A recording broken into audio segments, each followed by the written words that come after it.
I opened the car door to check, found him lying in a pool of blood. I immediately tried to give him CPR, but it didn't work. Then I took out his phone and dialed 911, but because I was so nervous, my asthma flared up. Hello? Are you there? I can barely hear you. Can you hear me? Hello? Facing the police's questions, I couldn't speak. I immediately went back to the car to get my medicine, but my asthma was so severe I collapsed on the ground. I used all my strength to crawl back into the car. I grabbed my inhaler and took 2 quick puffs. Once I felt better, I walked back to him, ready to call for help again. But when I looked around, I saw no one on the street and no cameras. In panic, I drove away from the scene. But I forgot the boy's phone was still in the car. At the red light, the phone kept vibrating. There was a police car next to me. Under the officer's gaze, my whole body trembled. When the light turned green, I hit the gas hard and drove off quickly. Then I went to the river and threw his phone into the water. Back at home, I kept washing my blood-covered hands. I took off all my clothes and put them in the washing machine. When my father came home, I told him what had happened today. After hearing the whole story, my father broke down. My father was a well-known judge in town. Hearing that I had fled the scene, he immediately advised me to turn myself in. Because I was still a minor and had fled due to an asthma attack, he said. In his experience, I'd be out in 5 years. Then he took me to the police station. My father told me to wait in the car while he went ahead to check the situation. When I walked into the police station lobby, I saw a couple holding their heads and crying. They were the dead boy's parents. I recognized the man as the local gang leader. If they found out the hit and run was my son might be killed tomorrow. I instantly changed my mind about turning my son in. Get back in the car.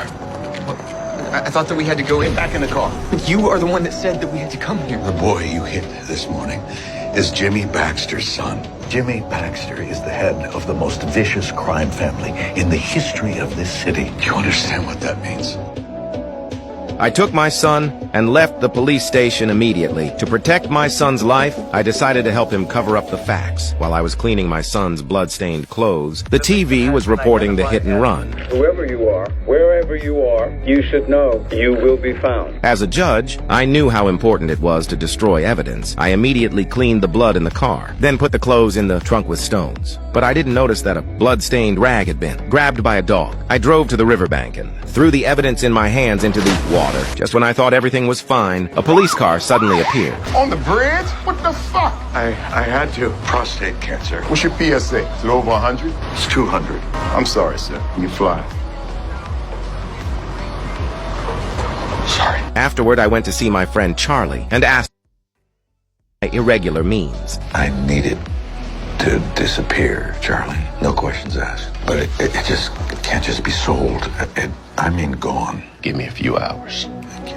As the police chief, Charlie handled it easily. He made a call and arranged for a black man to destroy my car. After everything was taken care of, I went home and told my son it was all resolved. Meanwhile, Jimmy stood over his son's cold body, vowing to find the killer and avenge him. The next day, I took my son to forge an alibi. At the cafe, I deliberately chatted with the owner, making sure the owner remembered my face and identity. Then I rambled about today's incident to confuse the owner's memory. After that, we went to my wife's grave. When a beggar at the gate asked for money, I intentionally ignored him. At my wife's grave, I explained the purpose of what I was doing. I told my son that every lie has gaps, but people's memories are fallible. I was trying to confuse everyone's memories. I told my son to treat what happened yesterday as if it happened today, so investigators wouldn't find inconsistencies. Alibis fall apart, Adam. I see it all the time. They almost never hold up. If you want to give yourself a fighting chance, it has to be very close to truth. Being here, doing Months this. from now, if you're ever asked where you were, what you were doing on October 9th, you'll have the muscle memory of what you did. You won't have to construct the lie because you lived it.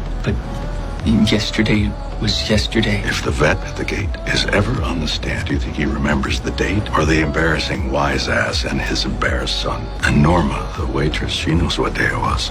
Today is Followed. I didn't expect the black man who handled the car to be stopped by the police for a violation. Soon after I received a call, the missing vehicle had been found. I pretended not to know and went to the station to claim the car. But just as the officer drove it out, the wreckage of the motorcycle suddenly fell off due to a speed bump. What the hell is that?